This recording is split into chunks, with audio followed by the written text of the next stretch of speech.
This cookbook by Abigail Dodge dives into the art of making mini pies. Yes, mini pies are so cool. They're like a pie, but personally handheld.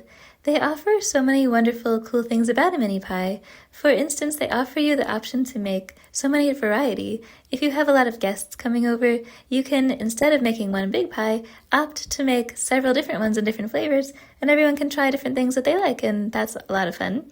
Or if you're even testing out recipes or just are hungry for one yourself, then you can make 1 or 2 pies just on, offhand and give them a try. So there's really a lot of room to experiment and try out different things with the mini pie format.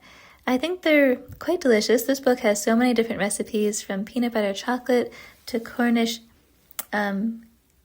meat, and even a plum citrus pie. So some very unique and delicious flavors. It really extends the art of mini pies in all delicious directions, and I would definitely recommend checking it out. There's so much to be found here.